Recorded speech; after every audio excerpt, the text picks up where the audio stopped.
Hi అన్నో, అందరికీ నమస్తే. ఈరోజు మా కోవిడ్ని అడిగిన బాబా, నేను వచ్చి 2 years అయిపోయింది కదా, ఇంటికి వెళ్ళిపోతా, ఇంటికి పోయి మళ్ళీ వస్తానని చెప్తే ఏమన్నా ఇప్పుడు యుద్ధమే, టికెట్ రేట్ ఎక్కువ ఉండే, ఇదంతా ఏమన్నా. ఇప్పుడు నాకు ఫోన్ చేసి టికెట్ బుక్ చేసుకోవాలి కదా, నువ్వే బుక్ చేసుకోపని చెప్పేసి నన్ను పొమ్మని చెప్తే, ఇప్పుడు టీవీఎస్ ట్రావెల్ అని చెప్పేసి మాల్యాలు అయితే ఉంది, ఆడికైతే ఇప్పుడు పోతున్నా టికెట్ బుక్ చేసుకోనికి. ఒకసారి చూపిస్తా చూడండి ఎంత రేట్లు ఉన్నాయని చెప్పేసి. ఇప్పుడు యుద్ధం మళ్ళీ స్టార్ట్ అవుతుందని చెప్పేసి అట్లా అయితే అంటారు, మరి నిజం అబద్ధమైతే తెలియదు. యుద్ధం స్టార్ట్ అయిపోయింది అంటే కనుక రేట్లు మాత్రం విపరీతంగా అయితే పెరిగిపోతాయి, విమాన ఫ్లైట్ టికెట్లు. చూద్దాం, పోతున్నా అడిగైతే నేను.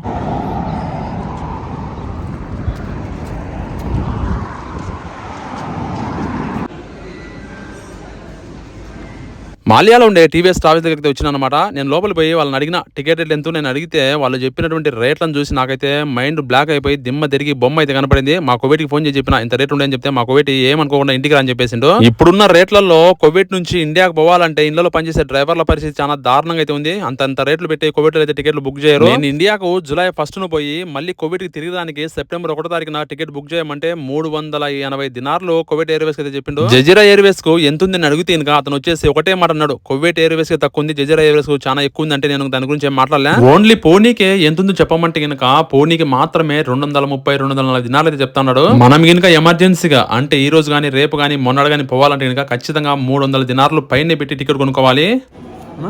ఇక్కడ నుంచి పోయితే అక్కడ నుంచి ఎయిర్ ఎక్స్ప్రెస్ బాంబే నుంచి ఇదంటే మనకు 237 అంటే పోనీకి మాత్రమేనా? పోనీకి మాత్రమే July 1st అంత ఉందా?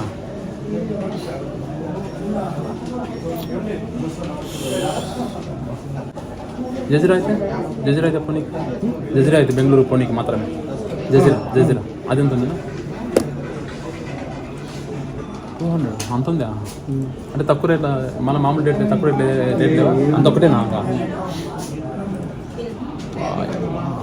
అయితే ఆడప్ప సామి.